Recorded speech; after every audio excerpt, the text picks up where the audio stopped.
Kwame. Jeremiah, the journalist. Joshua. Giles behind the camera. This is Beautiful Algorithms. Today we're gonna be answering some questions that people have for the panel. Feel me? Which one we gonna start with first? Just go through the first one. Okay. This one is from Moving Forward Foot. My cousin. Your cousin.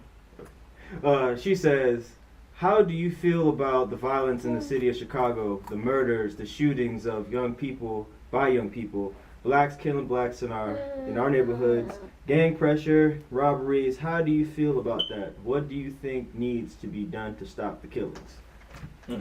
Great question. Yeah, that really was. That's like a multi-layered question. Very. With a whole bunch of answers and opinions to go with it.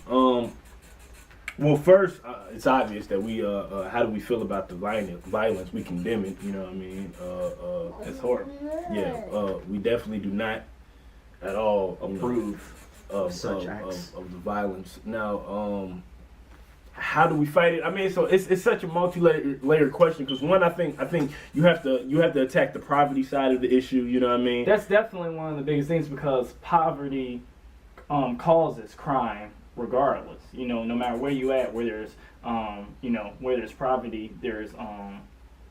Yeah, you know what I mean? Poverty definitely breeds crime. So I mean, how do you that goes into how do you change the educational system? How do you get the people to view themselves as more worth than what they obviously see themselves as now? I mean, because it's a completely different cycle as opposed to when you're in, me, I can say from firsthand experience from when I used to live on the South Side and when I go back as opposed to where I'm at now. It's a completely different mind state with each. I mean, it went from, I remember there were cousins and stuff like that, not on, the Lanier side, but, I remember they used to just be like, school, hey, I'll go when I feel like going. Like, school is just like, yeah. And, as opposed to these kids, they're already focused on what college they're going to go to since, like, the 6th grade and, like, the suburbs and stuff. It's like, and we know that education is a big part of, how you're going to end up in life,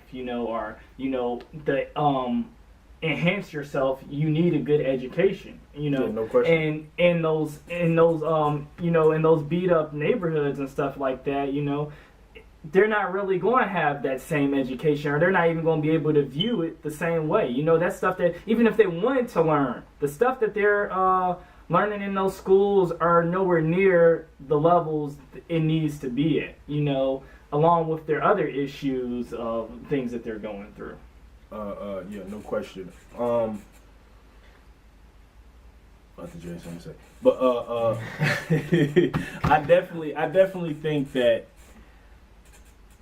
there's no real one answer to how to fight the crime in Chicago. You know what I mean? I think it's an effort of I heard Mayor Rahm Emanuel on that CNN special say how the community doesn't engage with the police department. You know what I mean? Which is also a high level. You know what I mean? If you don't have the community engaging with the people that are supposed to protect them or with their political systems in general, it's going to be very hard to fight chronic crime and chronic poverty. You know what I mean? You definitely have to have a unified effort from not only the those that live in the community, but those that are a part of the greater Chicago area that can really tackle these issues. Education, like you said.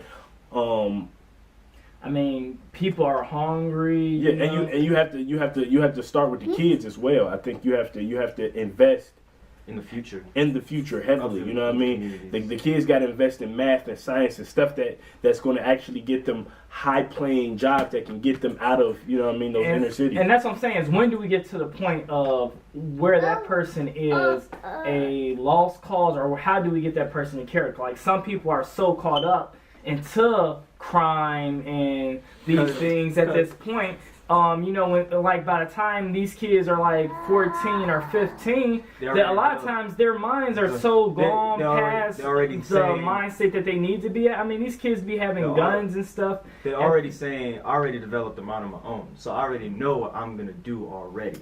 Cause like, even for me, even when I was like 14, 15, 16 years old, I was in the street. not necessarily doing illegal activity, but like it's because like I didn't have my mom was there, but she wasn't really there. Mm-hmm. So that's one thing. So because a lot of these kids have come from broken homes. So it's like, okay, so they're saying, okay, mom's ain't home, dad ain't there. So what do they run to? They run to people like the dope pushers, the gangs. Why? Because they're looking for that sense of comfort. You know what I'm saying? Someone to say that they care. So it's not. So I think it's more that they need something to do with their time. Also, because if you can push, because like a lot of these dudes now are actually people like, how to say it, like, you could look at a man who sags his pants all day, but that man could actually be more knowledgeable than a dude who's probably leading a college class. So what I'm saying is that people like, I think it's more that they need something to do with their time, because the less time they spend in the street and more time pushing towards a positive light, I think that's where some change can start. That's when you got to start having after school programs, free after school programs, and having actual mentors. Don't worry, like, 'cause I think people look to like athletes and people that been there Musicians. and got big as they're supposed to do everything. No, it's supposed to be, you know, the people community there. effort. Community effort. The saying goes, a village helped raise a child. Yeah. Yes, that's one of the truest things there is. So it's like, cause like I know y'all can relate, cause like people down the street from me, up the street from me, across the street from me, that's like okay, Uncle Pete, Auntie Debbie, you know what I'm saying? You have more than one mother really in your neighborhood. Right. So that's why I say it's like it's all up, because like at the end of the day, charity also starts at home.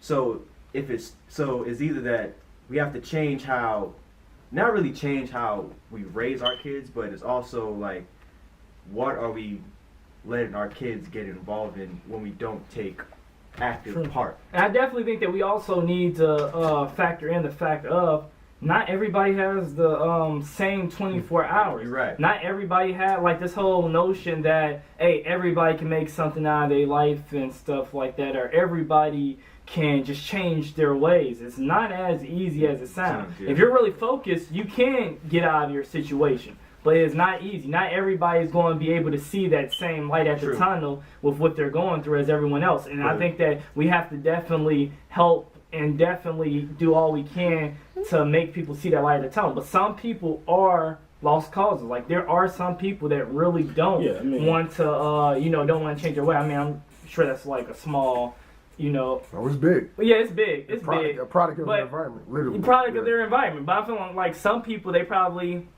if they did have the change to have a better life, they would enjoy, the crime-ridden areas, But all I'm saying is, I just feel like it definitely starts with the kids. Yeah. There's definitely a lot of things that go into it, and I definitely feel like we gotta constantly just keep on talking and keep on working with things. I know when you were saying about time, I know when I was younger, there was a lot of times I wanted to play sports and stuff, and I didn't have money for that, and that could have got me out. That's why it should be free. Cause like, that's why it should be free. That's true, but there's Just also like, things you gotta pay for with that stuff. Yeah, but Jeremiah, you was telling me something. I think I was talking to you. It was last week, and you were saying something about Obama passed. Well, he didn't pass. Or he's working on it. He's working on the first 2 years of community college be free. And they should implement something like that while you're still in middle school and high school. Not saying, obviously can't go to college, middle school, high school, but something after school programs where it should be free so it can keep you away from certain things. That's why make it a little, a little easier. Yeah, that's why oh, sorry, to interrupt. I think also we have to have our educational system has to change as well. It's not working right now. You know what I mean? We dropped out. You know what I mean? We dropped out of the top 10 countries in like the math and sciences. I'm not sure if we have in language arts or not. I wouldn't be surprised, but we're illiterate. I'm sure most of these niggas can't read. but no, seriously though, our school system for a long time has been lagging behind. Yet we have some of the top ranked universities still. You know what I mean? So we have to do something that gets the kids more engaged, that gets the kids more fired up, more than just sitting around listening to a teacher talk. Yeah, there has to be a can't be just PowerPoints and slides all day. They have to be interactive. Yeah, they have to. You know what I mean? And it has to be more geared to what they feel like they're going to expect in the real world. Not saying that I actually am a believer of you. Despite you won't think so now, but you're going to need biology and chemistry. Understanding how the world works changes how you view the world. You see what I'm saying? So we need all those. So all, you know what I mean? I think that there still needs to be other classes as well that they don't put in school. You know, I definitely feel like that, like more on like more, I guess, like adulthood or more things that can. Yeah, that's my thing. Is how to add. To not take away from the programs that we have, because you do need those, but how do we add to them? Like you said, maybe an adulthood program, maybe start kids a lot younger with different trades, so maybe they can learn to like engineering when they're younger, you know what I mean? Or maybe they can learn to barbershops and beauty schools and you know what I mean? More than just what we're doing. We need to do something more, you know. There definitely needs to be more charity, you know, the same way they have charity for country, you know, different countries of starving kids. People gotta understand that there's a lot of people in America, you know, kids aren't gonna be able to wait around when you cutting their lights off and stuff, and you know they're starving. Kids aren't gonna be able to wait around for education and stuff. They're gonna find a way, and they're gonna look towards the quickest thing possible, you know. So I think that definitely at the end of the day, it should definitely start with the future of the nation. And definitely fixing poverty and poverty and education system. You know, I guess they gotta figure out how to do that. That's why, not to get off subject, but like what y'all are saying was a lot of that should be free. One of the big examples was, I remember in The Wire when what's his name? Was it Cuddy or what? Is his name? I forgot what his name was. The dude who started the boxing program. Oh, I know you're talking to OG from who just got out of jail. Yeah, I forgot his name, but I know you're talking. Yeah. I like how he went from a dude who was misguided his whole entire, like he was misguided for a good bit of his life. He went to prison. When he got out, he tried to get back into the game, but he realized that wasn't the way that he wanted to go. So he started his own boxing program, and basically, even like the dudes that were far in the game, they helped fund that. Yeah. Like Avon Barksdale, he was far into the game, but he still helped them fund that because he was like, okay, look at the kids. I don't want them growing up to doing the same things I did. And that boxing kept the rest, like kids that were in the streets, off the streets. Yeah, true. Oh, which goes into our next question from the panel from Quentin Jackson. How do you feel about the music and TV industry and how they are killing our people, hypnotizing gators into our kids and everyday people by promoting violence, drugs, marijuana not included, hoes, and plenty of gayness? Wow. Okay. Where should we take this one from? Let's break it down. Let's start from the music and TV industry. Promoting hypnotize. How do you killing our people? How do you hypnotize gayness in some kids? One thing I will say is the media and TV. I don't know about the hypnotizing gayness, but you're under. All right, I mean that's a different story. But the media and TV. Hypnotizing gayness, that is a little going too far. I don't think how do you hypnotize gayness? I don't think that's. I mean, you know, it's crazy. You're not the only person that this isn't the first time I've heard. No, I'm pretty sure there's a large, substantial proportion. I haven't heard hypnotizing gayness though. Like, if you listen to, I mean, I get what he said. He's saying the media's influencing it. You know, if you listen to, I heard promote gayness, but like, as far as in hypnotizing people, saying in general, like, I guess what he's saying. I guess what he was trying to say is like. The media in general is hypnotizing or desensitizing us. Yeah, which I mean, on that note, I support gay rights. I mean, you know what I mean. I don't think the state do what you do. I don't think the state should in any way get involved in that in any type, way, shape, or form. And if I mean, they have every right, I think, to display whatever their beliefs is, like any other. Yeah, that's what I said. It just comes down to a belief then. It comes down to belief. You know, like I can't say if gay is wrong, you know what I mean? Because it's like it goes down to belief at that point.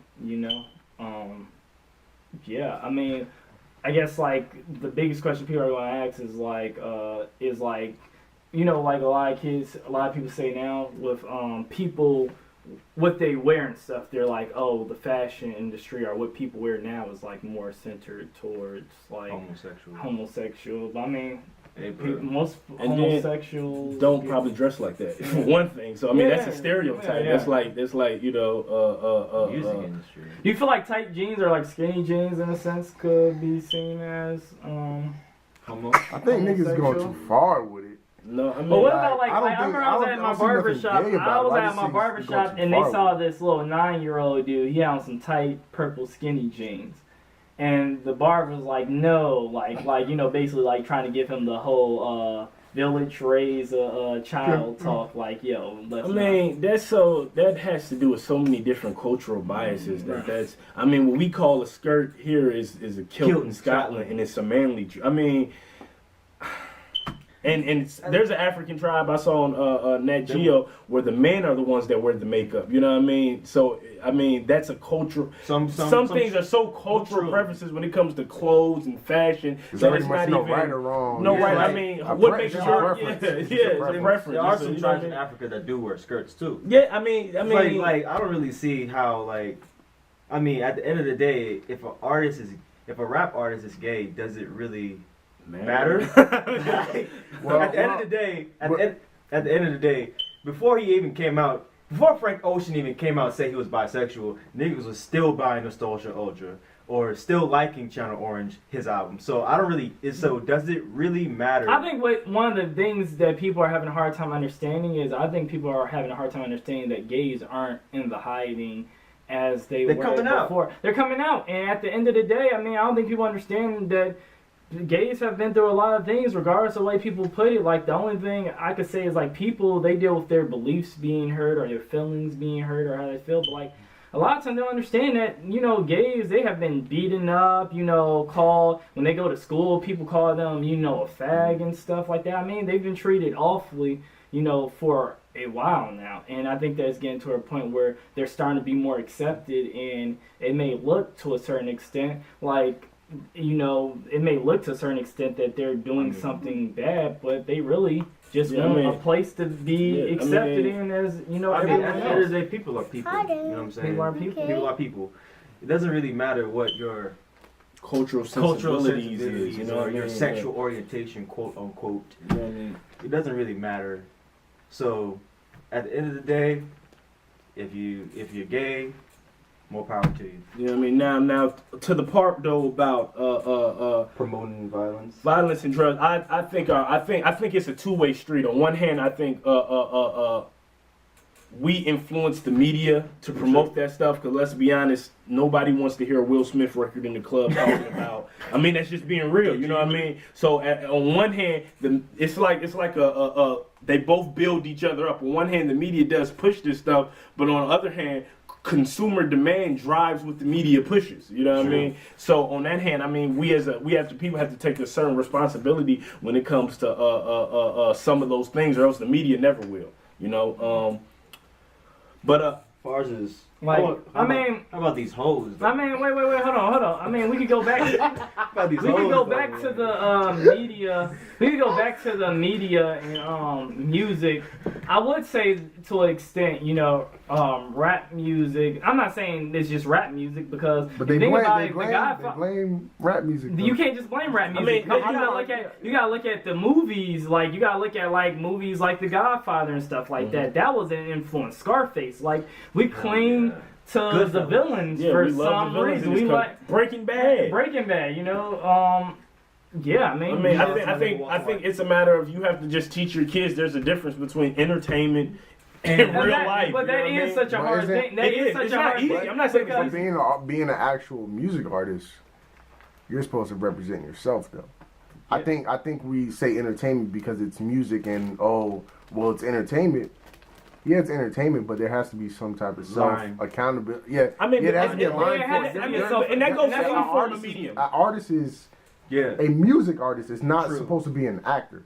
I think we're getting that. They're getting that confused. But at the same time, true. But even an actor or a screenwriter or director tell you that they have to write stories that are still also true to themselves. I mean that applies to any. Because even movies are still a statement about how you view the world. So is it acceptable for artists to lie to you? No, that is the question. Because obviously we're being lied to. Then.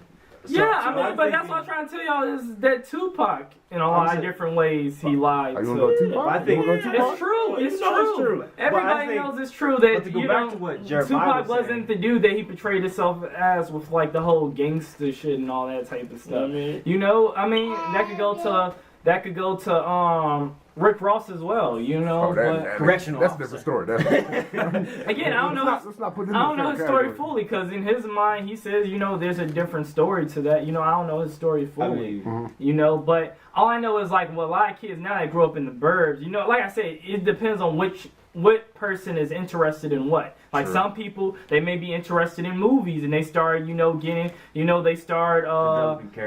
developing a character based off movies that they watch and things like that. For some people, it's rap music, and you see a lot of kids. I know that they didn't grow up in the burbs and they done had it good, and after Clear Blue, they want them to hit this U-turn and be like, Chief Keef and stuff like that.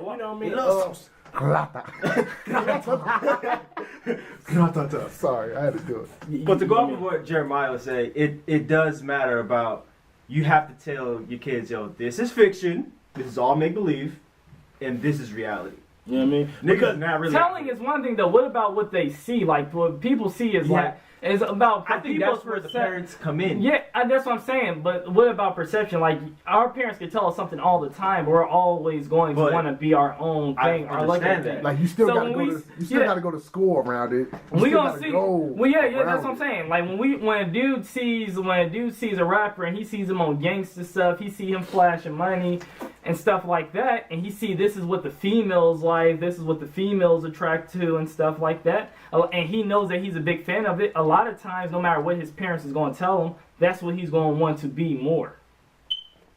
But all in all, I think it's just you just have to learn to play both sides of the fence. You know what I mean? You have to teach your kids, but at the same time, you have to let them have their own imagination. You gotta let kids explore. But that's it for Beautiful Algorithms. I'm Jeremiah. I'm Kwame. Joshua. Childs. Peace. Like, comment, subscribe, share, tell your friends. Tell us what you think. Explain to us more how y'all feel about this. More questions to the panel. You know what I mean? If you feel we didn't answer your question fully, let us know. But we're out.